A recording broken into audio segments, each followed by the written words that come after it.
स्वागत है आप सबका हिंदी साहित्य अकेडमी में। तो आज हम लोग पढ़ेंगे आधुनिक काल में द्विवेदी युग को। और द्विवेदी युग में हम लोग पढ़ रहे थे हरिऔध जी को। हरिऔध जी को हम लोगों ने उनका जन्म, उनकी कौन कौन सी रचनाएं हैं, कुछ रचनाओं और जो उनकी फेमस रचना है, बहुत प्रसिद्ध रचना है प्रिय प्रवास, जो 1917 में था, जिसमें 17 सर्ग थे, उसको हम लोग ने पढ़ लिया है। उसके आगे आज हम लोग पढ़ेंगे 17वां सर्ग। 17वां सर्ग तक हम लोग पढ़े थे, तो उसके आगे चलिए पढ़ते हैं। प्रिय प्रवास की राधा सूरदास की राधा से अलग है। प्रिय प्रवास की राधा सूरदास की राधा की भांति इधर उधर नहीं भटकती, बल्कि वे माता यशोदा को धैर्य बधाती है। दीनहीन लोगों की सेवा राधा करती है। जब राधा उद्धव के मुख से यह सुनती है कि कृष्ण सर्वधन हिताय के कार्यों में संलग्न है, तो वह भी सर्वधन हिताय कार्यों में संलग्न है, तो वह भी विश्व प्रेम की भावना से जन कल्याण में लग जाती है। प्रिय प्रवास का सर्वप्रथम नाम क्या था? ब्रजांगना बिलाप। क्या नाम था? ब्रजांगना बिलाप। किसका नाम था? प्रिय प्रवास का, जो संस्कृत के वर्ण वृत्तों पर आधारित है। आगे बढ़ते हैं। प्रिय प्रवास संस्कृत निष्ठ शैली में लिखा है। किस शैली में लिखा हुआ है? तो प्रिय प्रवास संस्कृत निष्ठ शैली में, जिसमें वियोग श्रृंगार की प्रधानता है। किस श्रृंगार की प्रधानता है? वियोग श्रृंगार की। प्रिय प्रवास पर हरिऔध को समकालीन हिंदी का सर्वोत्तम पुरस्कार मंगला प्रसाद पारितोष सन 1938 ईस्वी में प्राप्त हुआ। प्रिय प्रवास के आरंभ में हरिऔध ने हिंदी के प्राचीन छंद, कवित्व, सवैयाँ, छप्पे, दोहा आदि के साथ उर्दू छंदों का प्रयोग किया है। बाद में इन्होंने इंद्रव्रजा, शिखरणी, मालिनी, बसंत, तिलका, शार्दुल, विक्रीडित, मंदक्रांति आदि संस्कृत के छंदों को अपनाया था। निराला जी क्या कहते हैं प्रिय प्रवास की रचना के बारे में? हरिऔध की एक सबसे बड़ी विशेषता है कि हिंदी के सार्वभौमिक कवि हैं। खड़ी बोली, उर्दू के मुहावरे, ब्रज भाषा के कठिन एवं सरल शब्द इस प्रकार की कविता को रचना कर सकते हैं। कठिन एवं सरल सब प्रकार की कविता को रचना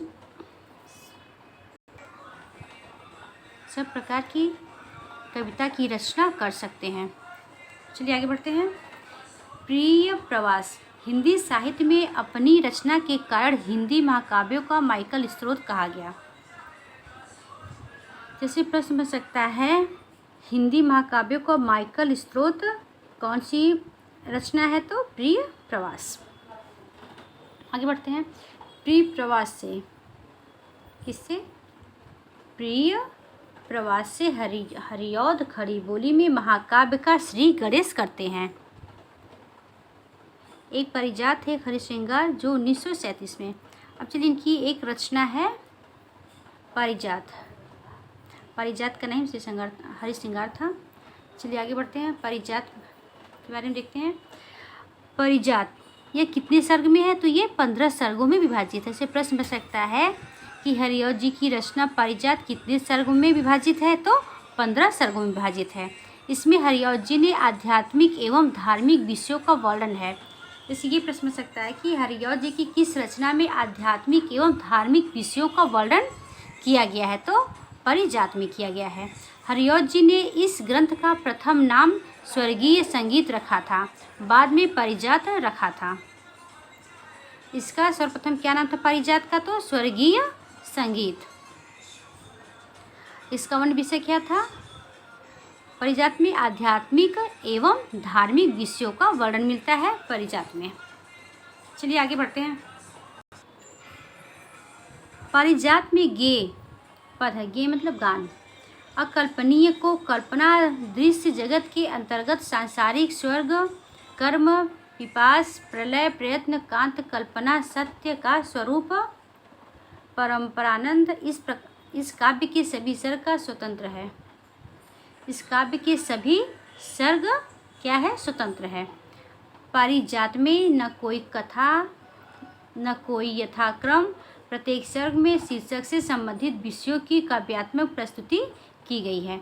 पृथक सर्ग में गे में कवि ने दशावतार के तर्ज पर दिव्य 10 मूर्तियों का वर्णन किया है, जो इस प्रकार है। पहला राजा राम मोहन, दूसरा बाल गंगाधर तिलक, तीसरा गोपाल कृष्ण गोखले, चौथा मदन मोहन मालवीय और मोहनदास करमचंद आदि हैं।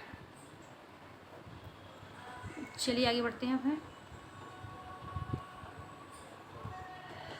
अब इनकी दूसरी रचना, ये भी बहुत ही महत्वपूर्ण रचना इनकी है, वैदेही वनवास। इसका रचना काल क्या है? 1940 में। इसमें कितने सर्ग हैं? 18। जैसे प्रश्न हो सकता है कि हरिऔध जी की रचना वैदेही वनवास में कितने सर्ग हैं? तो 18 सर्ग हैं। द्विवेदी उत्तर में लिखा गया। कब लिखा गया? द्विवेदी उत्तर में लिखा गया। इस ग्रंथ पर आर्य समाज दयानंद सरस्वती का सर्वाधिक प्रभाव था। इस ग्रंथ की भाषा खड़ी बोली थी। वैदेही वनवास की भाषा कैसी थी? खड़ी बोली। कैसी भाषा थी? तो खड़ी बोली। इस ग्रंथ में राम के द्वारा सीता के निर्वासन की कथा वर्णित है। राम के हरिऔध जी को साहित्य जगत में कवि सम्राट की उपाधि विभूषित किया गया। ये 2 बार हिंदी साहित्य जगत में सम्मेलन के सभापति बने। ये कितनी बार? 2 बार हिंदी साहित्य जगत में हिंदी सम्मेलन के सभापति बनाए गए। इनके साहित्यिक योगदान को देखते हुए आरा बिहार ने अभिनंदन ग्रंथ देकर इनके प्रति आभार प्रकट किया था। किसने किया था? आरा बिहार ने अभिनंदन ग्रंथ देकर इनके प्रति आभार प्रकट किया था। अब इनकी चलिए महत्वपूर्ण रचनाएं देखते हैं। कौन कौन सी रचनाएं हैं? रचनाएं।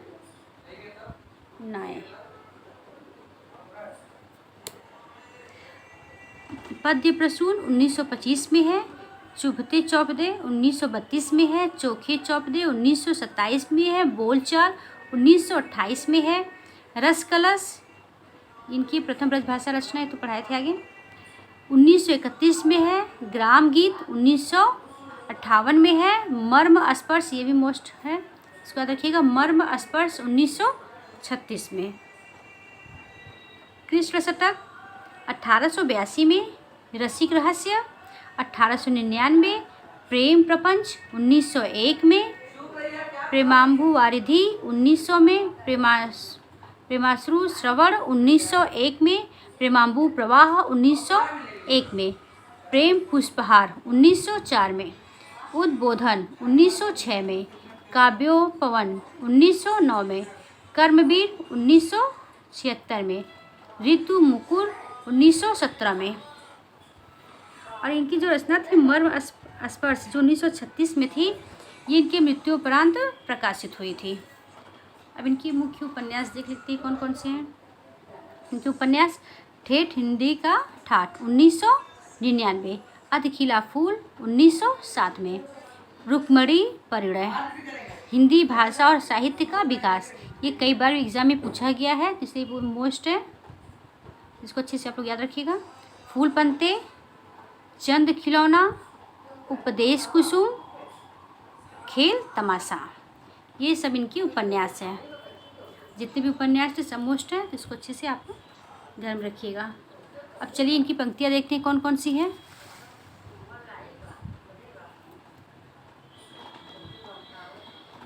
चुभते चौबते नामक रचना में हरिऔध ने उर्दू के मुहावरे शैली को अपनाया है। चुभते चौबते में किस शैली को अपनाया इन्होंने? तो मुहावरे शैली को अपनाया है अपनी किस रचना में? तो चुभते चौबते में। आधुनिक युग की सरल हिंदी की शैली वैदेही वनवास में मिलता है। किससे मिलता है? वैदेही वनवास में आधुनिक युग की सरल शैली। हरिऔध जी की प्रथम रचना कृष्ण शतक है। जैसे प्रश्न बन सकता है कि हरिऔध जी की प्रथम रचना कौन सी है? तो कृष्ण शतक है, जो 1882 ईस्वी में है, और इसकी भाषा क्या है? ब्रजभाषा। हरिऔध जी ने हरिऔध सतसई नामक ग्रंथ लिखा है। हरिऔध सतसई नामक ग्रंथ लिखा है। अब चलिए कि महत्वपूर्ण पंक्तियाँ देखते हैं। क्यों पले पीस कर किसी को तू, है बहुत पॉलिसी बुरी तेरी, हम रहे चाहते पटाना ही पेट तुझसे पटा नहीं। दूसरी पंक्ति देखते हैं, और ये चौथे चौथे की पंक्ति है। दिवस का अवकाश समीप था, लोहित हो चला तरुण, शिखा थी और राजती। ये किसकी पंक्ति है? तो प्रिय प्रवास की।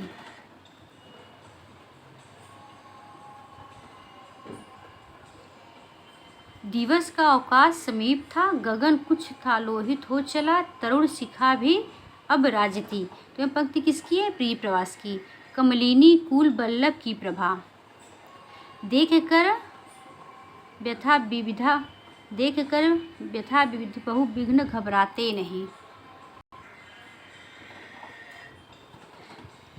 देख कर बाधा विविध बहु विघ्न घबराते नहीं, रह भरोसे भाग्य के दुख भोग पछताते नहीं।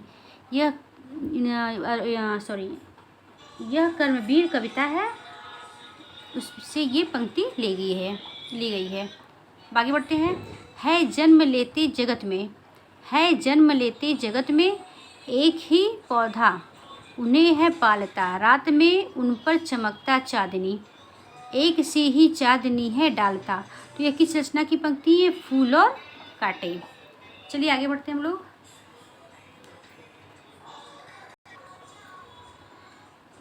प्रिय पति वह मेरा प्राण प्यारा कहाँ है, वह हृदय नयन हमारा नयन तारा कहाँ है, लख मुख किसका मैं आजू लौ जी सकी हूँ, वह हृदय मेरा कहाँ है। अब आगे बढ़ते हैं, दूसरी पंक्ति देखते हैं।